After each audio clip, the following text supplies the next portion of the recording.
सुधीर श्रोताओं, संप्रति हम सब ऋग्वेद के प्रथम मंडल के 48वें सूक्त के 5वें मंत्र की व्याख्या में प्रवेश करने जा रहे हैं। यह मंत्र बृहति नामक छंद में निबद्ध है। दृष्टा ऋषि हैं प्रसकर्ण और देवता हैं उषा। शीर्षक है सर्वहितैषिणी उषा। अब तत्संबंधित मंत्र का पाठ हो जाए। ओम आघायोषेव सुनर्युषा याति प्रभुञ्जति जरयन्ति वृजनं पद्वदीयत उत्पातयति पक्षिणः। शब्दार्थ जाने। सुनरी योषा इव, यह उषा का वैशिष्ट्य बताया जा रहा है कि सुनरी माने श्रेष्ठ नारी। नर से नरी, तो सुनरी माने श्रेष्ठ नारी, अर्थात जैसे श्रेष्ठ गृहिणी होती है वैसे उषा है। तो सुनरी इव उषा, उषा एक श्रेष्ठ गृहिणी की भांति है। और वह उषा प्रभुंजति माने विशेष रूप से सबका पालन पोषण करती है। जैसे गृहिणी होती नहीं, तो पूरे परिवार का विधिवत पालन पोषण करती है। हर तरह से वातावरण बनाती है, भोजन का प्रबंध करती है, एक स्वस्थ वातावरण बनाती है। तो वैसे उषा जब आती है तो एक सुंदर गृहिणी की भांति संपूर्ण धरातल पर एक स्वस्थ वातावरण बनाती है और विशेष रूप से पालन पोषण हो, पुष्टि आए, ऐसा वातावरण सृजन करती है। तो आयाति, जब वो आती है तो विजनम जरयंती, वह जो निर्बल हैं, वृद्ध हैं, उनको भी जरयंती माने बलवान बना देती है। गृहिणी वही कुशल है, इन्हें कि जो वृद्ध हो, जो कमजोर हो, जाने दो मरने दो, ऐसी बात नहीं। वो अपने कौशल द्वारा, अपनी चेतना द्वारा जो निर्बल हैं उनको भी बलशाली बना देती है। तो विजनम जरयंती, निर्बलों को भी वो बलशाली बनाती चलती है। और क्या करती है? पदवत ईयते, पदवत कहते हैं जो पैर वाले हैं। जैसे मनुष्य, पशु पक्षी, ये सब पैर वाले हैं, पैर से चलते हैं, दौड़ते हैं, तो इनमें वो प्रगति लाती है, यानी कर्म क्षेत्र में उनके पैरों को बढ़ाती है। उषा काल होता है तो मनुष्य के पैर बढ़ चलते हैं कर्म क्षेत्र में। तो पदवत यानी इस प्रकार से जो चरण के माध्यम से चलने वाले हैं उनके चरणों में गति लाती है। यानी उषा काल में मनुष्य कर्मनिरत होने लग जाते हैं। और यही नहीं, पक्षिणः, जो पक्षी हैं, जो पंखों के सहारे चलते हैं, उड़ते हैं, उन्हें उत्पात्यति, उत्पात्यति यानी उड़ाती है, यानी उनमें उड़ने की क्षमता जगाती है और उन्हें भी कर्म में लगाती है, उन्हें भी आकाश में उड़ाती है। तो यह उषा का वैशिष्ट्य है कि वह जड़ चेतन में चेतना लाती है, उन्हें कर्म निरत करती है। पशु पक्षी सभी कर्म में निरत हो जाते हैं, मनुष्य कर्म में निरत हो जाते हैं। और वह एक उत्तम गृहिणी की तरह होती है जो कि सबका पालन पोषण करती है, घर में उत्तम वातावरण बनाती है, स्वास्थ्य प्रदान करती है और घर में कोई दुर्बल न रह जाए ऐसा प्रबंधन करती है। तो धरातल एक घर है, उषा करके केवल एक क्षेत्र में पूरे, इसलिए जो वैदिक दृष्टिकोण है बड़ा व्यापक है, वो एक नहीं। वो अब यहाँ पर यह सूचना मिल रही है कि जो ये भूमंडल है यह पूरा एक घर है। तो जैसे कोई गृहिणी घर को सजाती है, घर को सुधारती है, घर को समृद्ध बनाती है, वैसे उषा आकर के इस पूरे विश्व परिवार को जो है वो सजाती, संवारती, बलवान बनाती, चेतना में लगाती है, जगाती है, उन्हें कर्म निरत करती है। ये संदेश है। तो भावार्थ इसका एक बार फिर देख लें। उषा उत्तम गृहिणी नारी के समान है। सबों का वह विधिवत ध्यान रखती है, पालन पोषण करती है और निर्बलों को बलवान बनाती चलती है।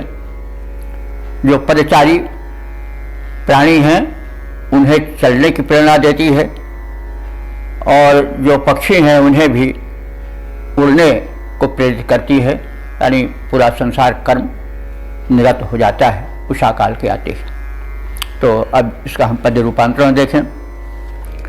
जब उषा लोक में आती है तब सदगृहिणी के सदृश रूप उत्तम अपना दिखलाती है। सबका विधिवत पालन करती, सबका हित संचालन करती, निबलों को बलि बनाती है, निबलों को बलि बनाती है। पद जिनके उन्हें चलाती है। खग के पंखों में गति भरकर, खग के पंखों में गति भरकर उड़ने की बात बताती है। जब उषा लोक में आती है तब सदगृहिणी के सदृश रूप उत्तम अपना दिखलाती है, उत्तम अपना दिखलाती है। अब इसका छंदोबद्ध रूप भी देख लिया जाए। सच्ची गृहिणी के समान, सच्ची गृहिणी के समान धरा को संवारती और सजाती उषा है। सच्ची गृहिणी के समान धरा को संवारती और सजाती उषा है। दुर्बल को बल दे करके सबको बलवान बनाती उषा है। नित्य नवीन बनी सचराचर में नव चेतना लाती उषा है। पदचारियों को है चलाती तथा नभचारियों को भी उड़ाती उषा है। सच्ची गृहिणी के समान धरा को संवारती और सजाती उषा है। दुर्बल को बल दे करके सबको बलवान बनाती उषा है। नित्य नवीन बनी सचराचर में नव चेतना लाती उषा है। पदचारियों को है चलाती तथा नभचारियों को भी उड़ाती उषा है।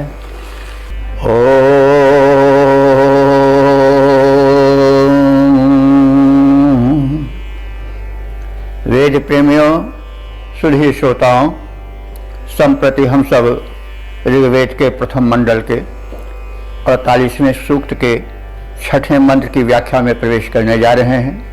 यह मंत्र बृहति नामक छंद में निबद्ध है। मंत्र दृष्टारिष है प्रशकर्ण और देवता हैं उषा। इस मंत्र का शीर्षक होगा उद्यमी बनाने वाली कर्म प्रेरिका उषा। तो उषा के विषय में हम लोग जान चुके हैं। उषा वह घड़ी है जो सूर्योदय के पूर्व निशा के बीतने वाली घड़ी से होकर गुजरती है। आकाश में हल्की हल्की लालिमा का प्रसार होने लगता है और निशा जाने लगती है। गमनागमन को रोकने वाले पथ का अंधकार छटने लगता है और संपूर्ण जगत, पशु पक्षी सब एक नवीन चेतना में स्नात हो जाते हैं, डुबकी लगाने लगते हैं, दिव्य आभा छा जाती है। उषा का जितना मनोरम वर्णन ऋग्वेद में हुआ है संभवतः विश्व में नहीं हुआ है। उषा की चेतना को, उषा काल की एक विशिष्ट शक्ति को ऋषियों ने पहचाना, उसको बहुत महत्व दिया और इसलिए महत्व दिया कि मनुष्य उस नवीन चेतना जन्य जागरण की संवाहिका उषा की शक्ति को पहचाने, उषा काल में प्रबुद्ध हो जाएं और साधना में संलग्न हो जाएं, क्योंकि हर वस्तु के लिए ऊर्जा चाहिए और ऊर्जा उषाकालीन वातावरण में बहुत अधिक रहती है। एकाग्रता इसी समय ठीक रूप से आ पाती है। तो जो व्यवस्थापक है, शिष्य का संचालक है, उसने उषा को इसी निमित्त भेजा है और ऋषि ने उसमें एक मानवीय चेतना देखी जो ईश्वर प्रदत्त है और उसको देवी रूप में स्थापित किया। मनुष्यों में उसके प्रति पूज्य भावना, उसमें उसके स्वागत के लिए समर्पित हो जाने वाली भावना की प्रेरणा दी है। कोई आ रहा है तो हमें चाहिए कि उसके स्वागत के लिए खड़े हो जाएं। तो उषा आगमन जब अपना करती है तो उसके साथ नई चेतना आती है और नव्य चेतना संवाहिका उषा का स्वागत करना आवश्यक है।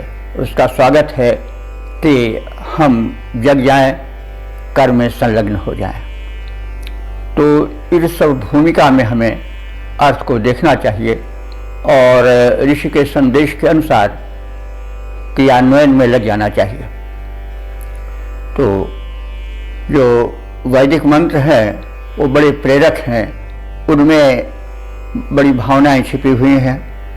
आवश्यकता है उसको समझकर चिंतन मनन कर तदनुसार जीवन को ढालना, यह अवश्य होना चाहिए।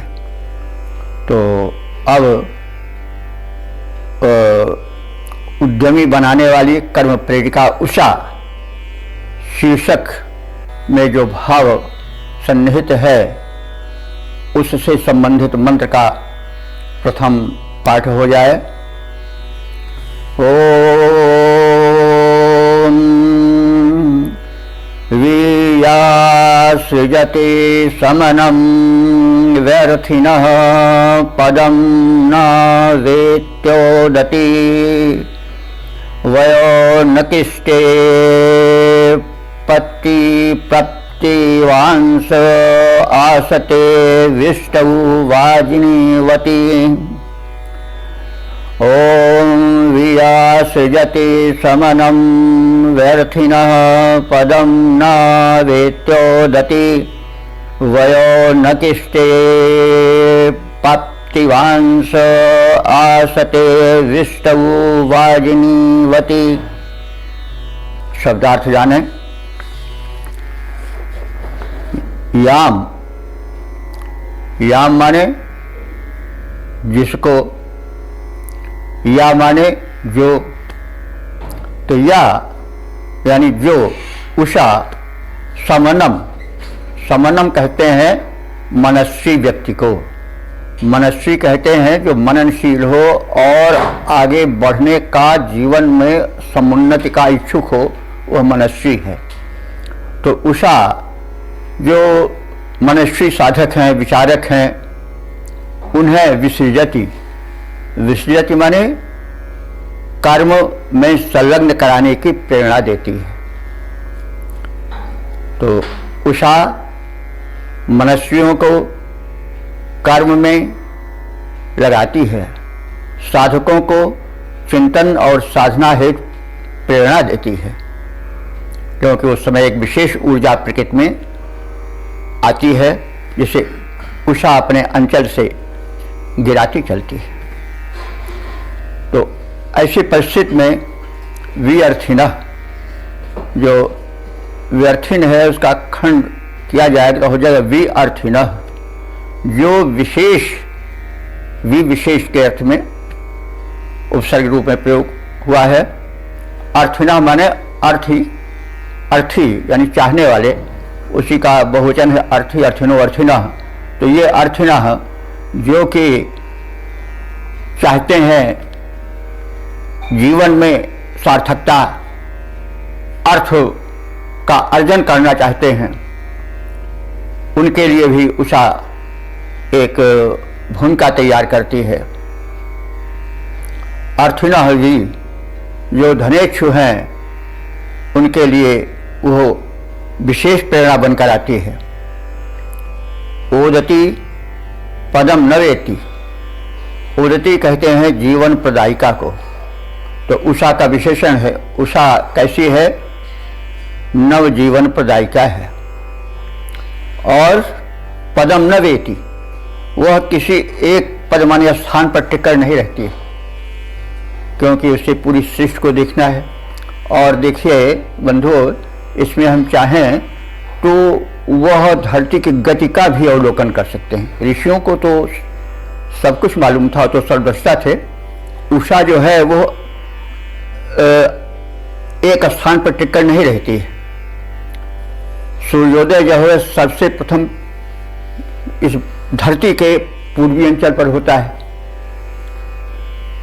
जैसे इस समय उषा काल है भारत में, तो यदि हम भारत के खंड पाकिस्तान में जाएं तो वहाँ इस समय काफ़ी अंधेरा होगा, उषा काल नहीं होगा। और जाएं तो फिर और गहरा अंधेरा होगा। कहीं तो बिल्कुल अब संध्या होने वाली होगी, कहीं 10 बजे होंगे। तो मतलब वो धरती ज्यों ज्यों भ्रमण करती है त्यों त्यों उषा उसी के हिसाब से चलती जाती है। उषा वो काल है जब रात्रि जाती रहती है, दिन आने वाला होता है और उसके बीच में उषा का आगमन होता है नव्य चेतना के साथ, उद्यम के हेतु प्रेरणा के साथ। तो कहने का मतलब उषा काल इस भूमंडल पर एक साथ नहीं आता है, कभी किसी प्रदेश में रहता है तो कभी किसी प्रदेश में रहता है। क्योंकि ये तो हम सब जानते हैं कि जब भारत में दिन रहता है तो अमेरिका में रात रहती है। तो इस भूमंडल में कहीं दिन तो कहीं रात, कहीं सवेरा, कहीं दोपहर, ये चलता रहता है धरती की गति के अनुसार से। तो यह परिभ्रमण पर निर्भर है। इसीलिए कहा गया है कि उषा जो है कभी एक स्थान पर टिककर नहीं रहती है। तो इसका मतलब है कि धरती ज्यों ज्यों चक्कर काटती है सूर्य के चारों ओर, त्यों त्यों उषा चलती रहती है।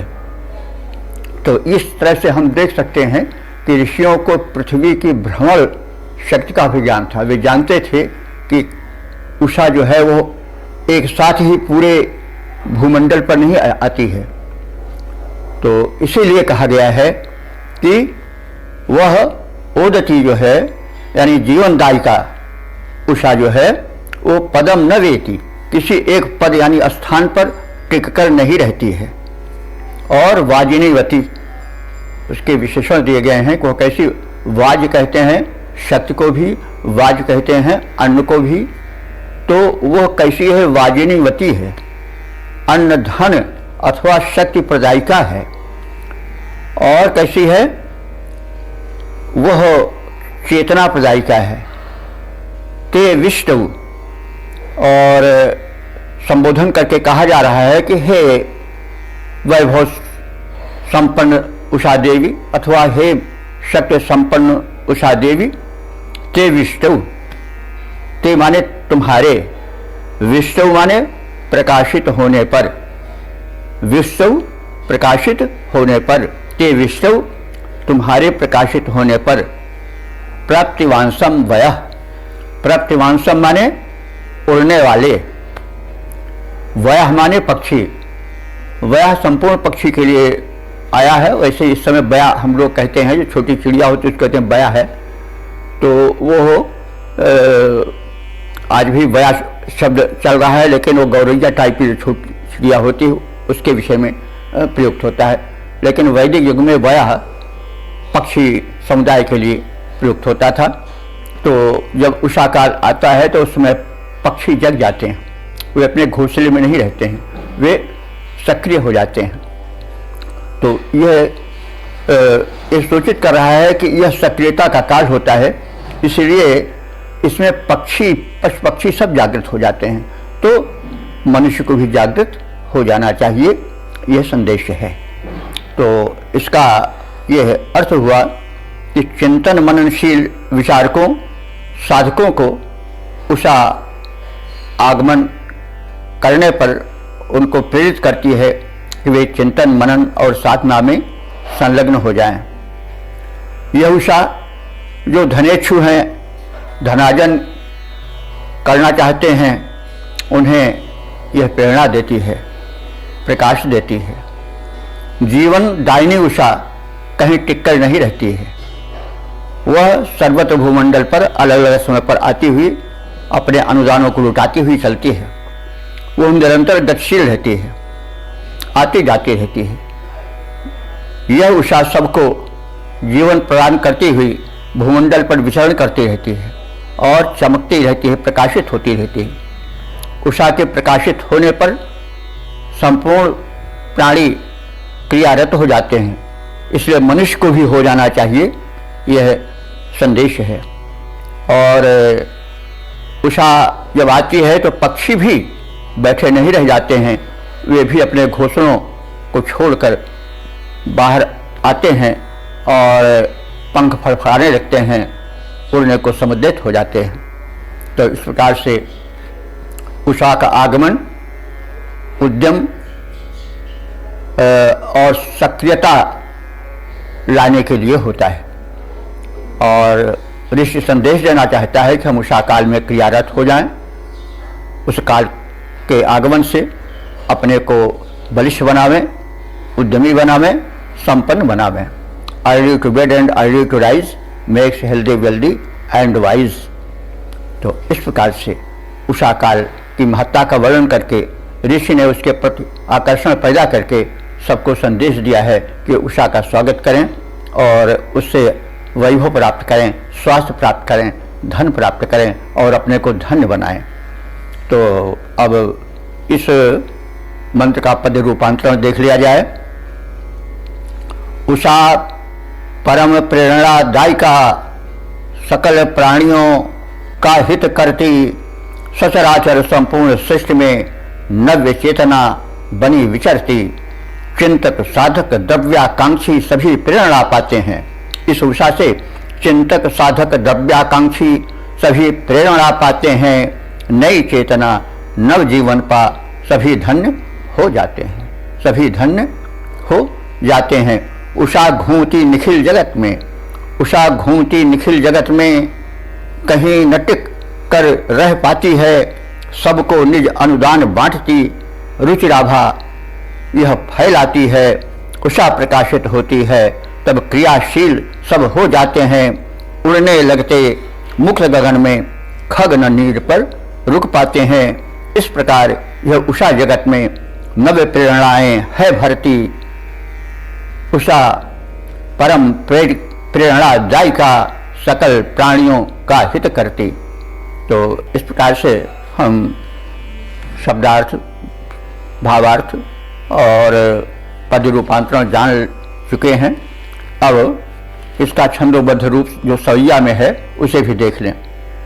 जो मनस्वी समुन्नति चाहते हैं, जो मनस्वी समुन्नति चाहते हैं, उन्हें कर्म का पाठ पढ़ाती उषा है। जो जन समृद्धि चाहते हैं, उन्हें उद्यम हेतु जगाती उषा है। यह जीवन दायिनी एक स्थान पर स्थिर हो नहीं पाती उषा है। रहते नहीं घोंसले में खग भी, रहते नहीं घोंसले में खग भी, जब वैभवशालिनी आती उषा है। जो मनस्वी समुन्नति चाहते हैं, उन्हें कर्म का पाठ पढ़ाती उषा है। जो जन समृद्धि चाहते हैं, उन्हें उद्यम हेतु जगाती उषा है। यह जीवन दायिनी एक स्थान पर स्थिर हो नहीं पाती उषा है। रहते नहीं घोंसले में खग भी, जब वैभवशालिनी आती उषा है। वैभवशालिनी आती उषा है। ओम। वेद प्रेमियों, सुधी श्रोताओं, संप्रति हम सब ऋग्वेद के प्रथम मंडल के 48वें सूक्त के 7वें मंत्र की व्याख्या में प्रवेश करने जा रहे हैं। यह मंत्र बृहति नामक छंद में निबद्ध है।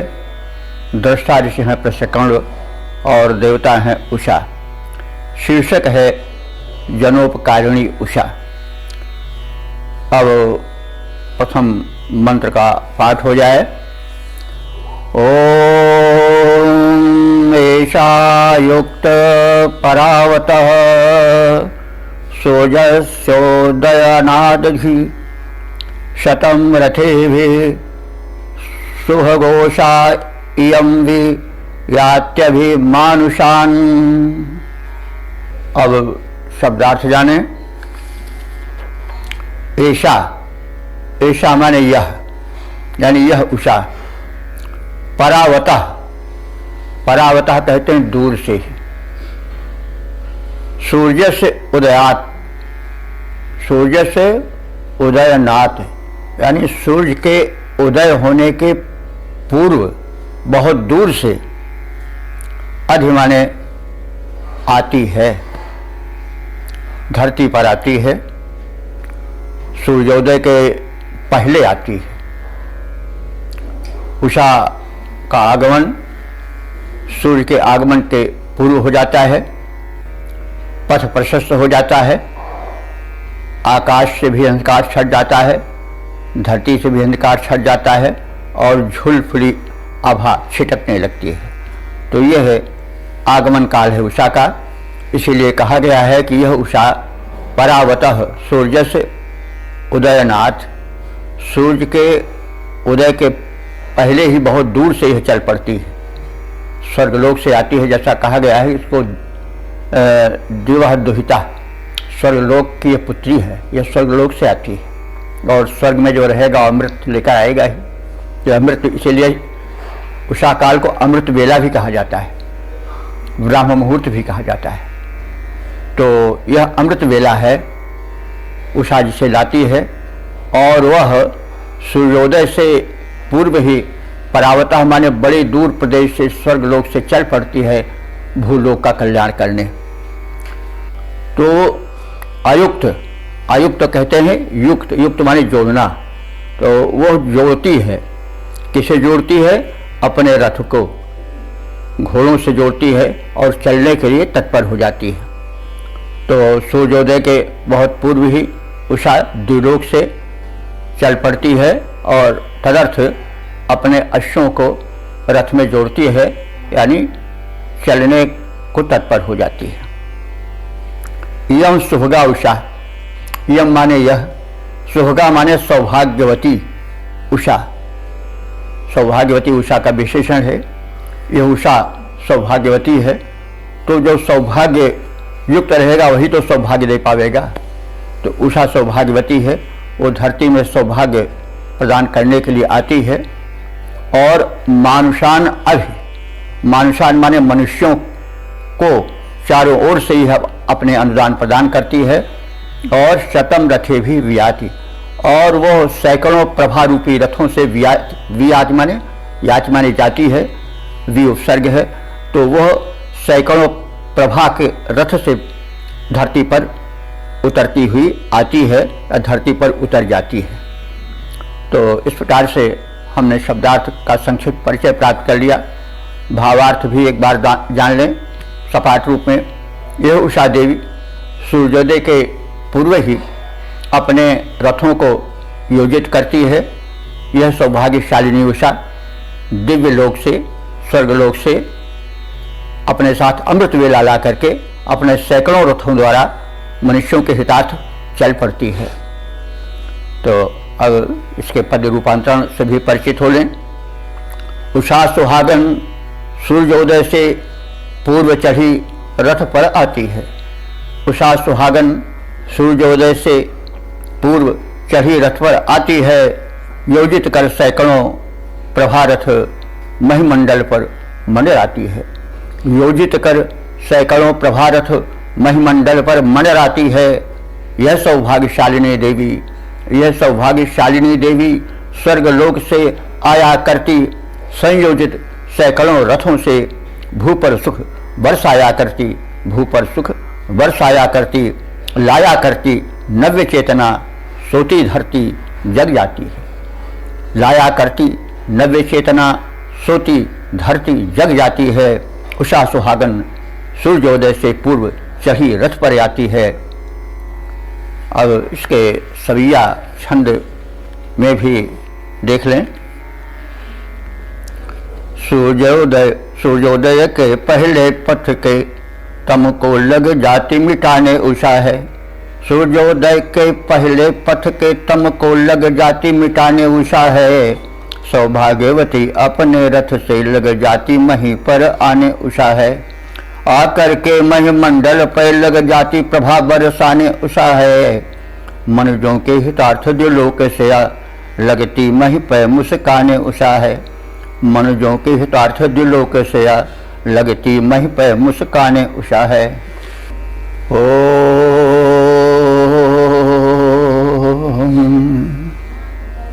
वेद प्रेमियों, सुधी श्रोताओं, संप्रति हम सब ऋग्वेद के प्रथम मंडल के 48वें सूक्त के 8वें मंत्र की व्याख्या में प्रवेश करने जा रहे हैं। यह मंत्र बृहति नामक छंद में निबद्ध है। दृष्टा ऋषि हैं प्रशकर्ण और देवता है उषा। शीर्षक है कर्म प्रेरिका उषा। अब इस आशय को समेटे हुए मंत्र का प्रथम पाठ हो जाए। ओम विश्वमस्यान्नानाम चक्षसे जगज्योतिष्कृणोति सूनरी अपद्वेषो मघोनी दुहिता दिव उषा उच्छदप श्रीह। शब्दार्थ जाने। विश्वम जगत, विश्व कहते हैं संपूर्ण को, जगत माने संसार। तो यह संपूर्ण संसार अस्याह चक्षुषे नानाम, अस्याह माने इस उषा के, चक्षुषे माने देखते ही, इस उषा को जैसे देखता है, जैसे जान जाता है कि आ रही है, तो वैसे नानाम माने नमस्कार करने लग जाता है।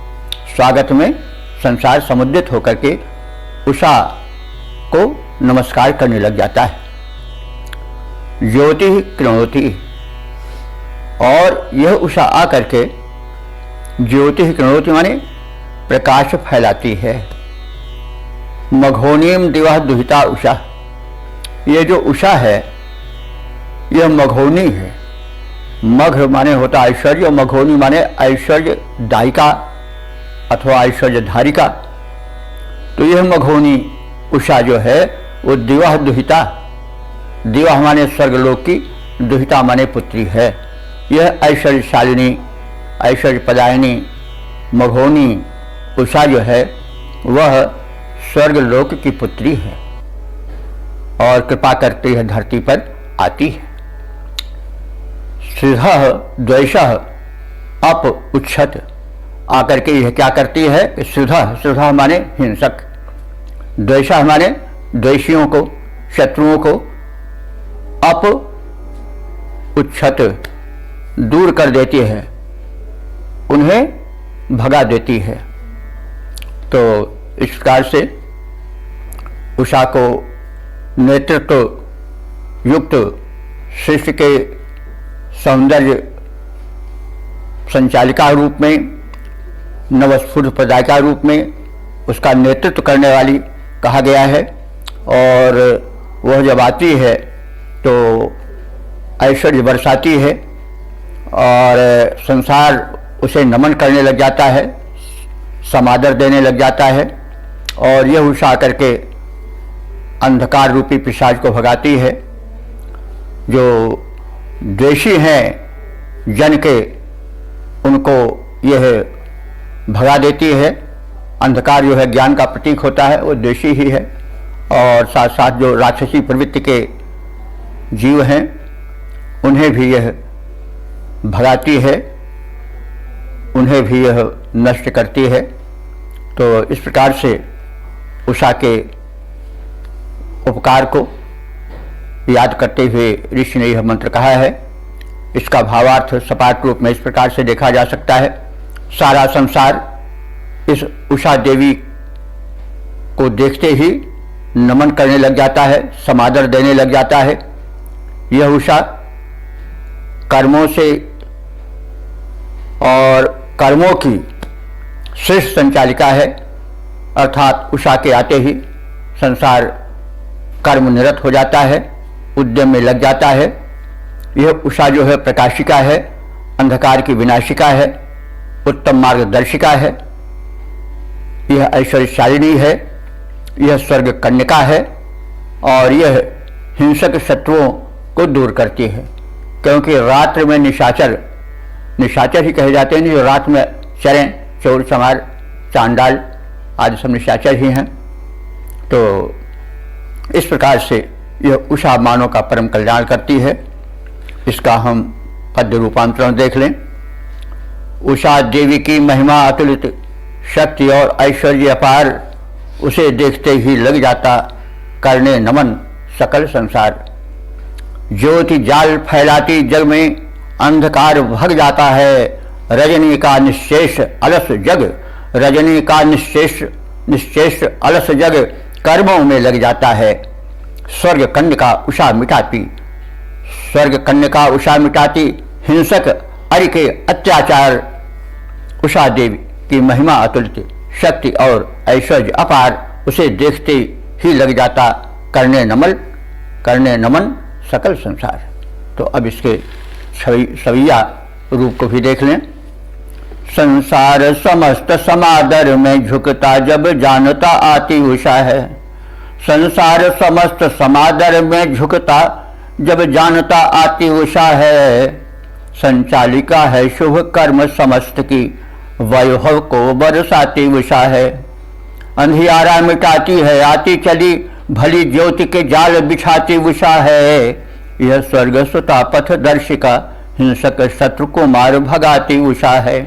संसार समस्त समादर में झुकता जब जानता आती उषा है। संचालिका है शुभ कर्म समस्त की, वैभव को बरसाती उषा है। अंधियारा मिटाती है आती चली, भली ज्योति के जाल बिछाती उषा है। यह स्वर्ग सुता पथ दर्शिका, हिंसक शत्रु को मार भगाती उषा है।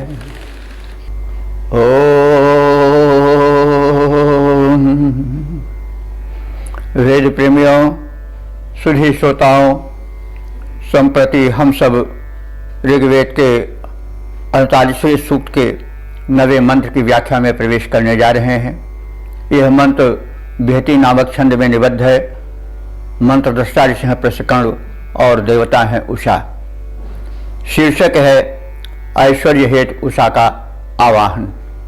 अब इस मंत्र में निहित अर्थ को जानने के पहले हम मंत्र का पाठ कर लें। ओम उष आभाहि भानुना चंद्रेण दुहितर्दिवः आवहन्ति भूर्यस्मभ्यं सौभगं बिच्छन्ति दिविष्टिषु। ओम उष आभाहि भानुना चंद्रेण दुहितर्दिवः आवहन्ति भूर्यस्मभ्यं सौभगं बिच्छन्ति दिविष्टिषु। शब्दार्थ जाने। दिवः दुहितः उषः। हे दिवः माने स्वर्ग की, दुहिता माने पुत्री, उषा माने उषा देवी।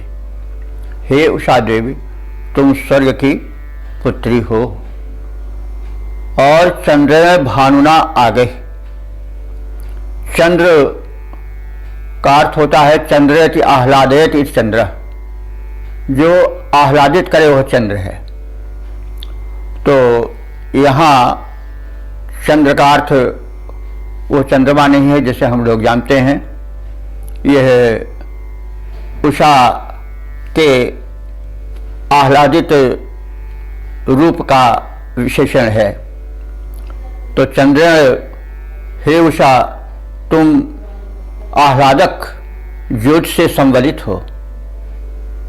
और भानुना, भानुना माने दीप्ति। तो भानु भी यहाँ पर जिस अर्थ में हम सामान्य रूप से जानते हैं प्रयुक्त नहीं है, तृतीया है भानु का। तो भानुना यहाँ दीप्ति का है।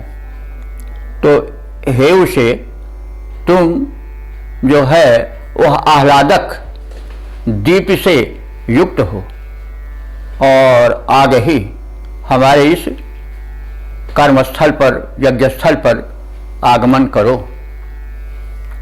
दृष्टिषु बिच्छन्ति। दृष्टिषु माने दिन विषयक अनुदानों को प्रदान करो। तो दृष्टिषु, तो उसके बाद अनुदान प्रदान करो, ये थोड़ा जोड़ना पड़ेगा क्योंकि अध्याहार करना पड़ता है अर्थ करने में। तो दिव्य माने दिन होता है, दिव्य स्वर्ग का भी होता है अर्थ। तो दृष्टिषु हमें स्वर्गीय अनुदानों से अथवा जो दिनजन्य उद्यम के अनुदान होते हैं उनमें हमें प्रवेश कराओ, यानी उनको हमें प्रदान कराओ। और विच्छन्ति, विच्छन्ति कहते हैं उच्छिन्न करना, माने नष्ट करना। तो किसको नष्ट करो? अंधकार को नष्ट करो। अंधकार अज्ञान का प्रतीक है, अंधकार अवरोधक है। तो अंधकार जब छा जाता है तो अवरोध कर्म के मार्ग में हो जाता है। उषा प्रकाशिका है, अस्त उससे अनुरोध किया जा रहा है कि वह एक ओर तो हमें दिन विषयक अनुदानों से अनुदानित करे और दूसरी ओर वह बाधक अंधकार को विनष्ट करे, विच्छिन्न माने उच्छिन्न कर दे, समाप्त कर दे। अस्मभ्यम भूरि सौभगम आवहंती, और हे उसे तुम अस्मभ्यम माने हम सब के लिए, भूरि माने पर्याप्त मात्रा में, बहुत अधिक, सौभगम माने सौभाग्यप्रद वस्तुओं को, आवहंती माने लाती हुई आओ। हे उसे तुम हम सब मनुष्यों के लिए, साधकों के लिए, कर्मठ व्यक्तियों के लिए पर्याप्त मात्रा में सौभाग्यप्रद अनुदानों को लाती हुई पधारो। तो इस प्रकार से इस मंत्र में उषा को स्वर्ग की कन्या बताया गया है। उसकी दीप्ति बड़ी ही मनोहर है और बड़ी ही प्रज्वलित है, ही आकर्षक है। वह संसार में आकर के उद्यमियों को दिन विषयक अनुदानों को दिलाती है, उसके लिए एक भूमिका बनाती है, पथ प्रशस्त करती है, और जो बाधक अंधकार है उसको विच्छिन्ति माने उच्छिन्न करती चलती है, नष्ट करती चलती है। और वह प्रार्थित है ऋषि द्वारा कि हे सौभाग्यशालिनी उसे तो हम सब के लिए सौभाग्य को वहन करती हुई आओ और हमारे जीवन को धन्य बनाओ। तो सपाट अर्थ एक बार सपाट रूप में देख लें। हे स्वर्ग कन्या के उसे तुम अपने आह्लादकारी प्रकाश से युक्त होकर दिन के बाधक अंधकार को उच्छिन्न करती हुई, विनष्ट करती हुई आओ और हमारे लिए विपुल सौभाग्य लाओ। अब इसका हम छंदोबद्ध रूप देख लें। स्वर्ग कन्या के उसे, स्वर्ग कन्या के उसे हमारी सुन आह्वान, यहाँ पर आओ। स्वर्ग कन्या के उसे हमारा सुन आह्वान, यहाँ पर आओ। सुखदायक आलोक संभाले, बाधक तम को दूर भगाओ, बाधक तम को दूर भगाओ। पथ अवरोध, पथ अवरोधक अंधकार को, पथ अवरोधक अंधकार को छिन्न भिन्न कर देती हो। दिन के अनुदानों से साधक की झोली भर देती हो, दिन के अनुदानों से साधक की झोली भर देती हो। आओ हे सन्मार्ग प्रेरिके, सुख सौभाग्य साथ लाओ। स्वर्ग कन्या के उसे हमारा सुन आह्वान, यहाँ पर आओ। इसी को हम सवैया छंद में भी देख लें। स्वर्ग सुते सुखकारी प्रभा को, स्वर्ग सुते सुखकारी प्रभा से मिटाती हुई अंधियारी को आओ। जीवन ज्योति जलाओ नई, आलोक का लोक नवीन बसाओ। तम बाधक का बध देवी करो, दिन के अनुदान समस्त दिलाओ। सौभाग्य अखंड प्रदान करो, आह्लादक ज्योति के जाल बिछाओ। सौभाग्य अखंड प्रदान करो, आह्लादक ज्योति के जाल बिछाओ।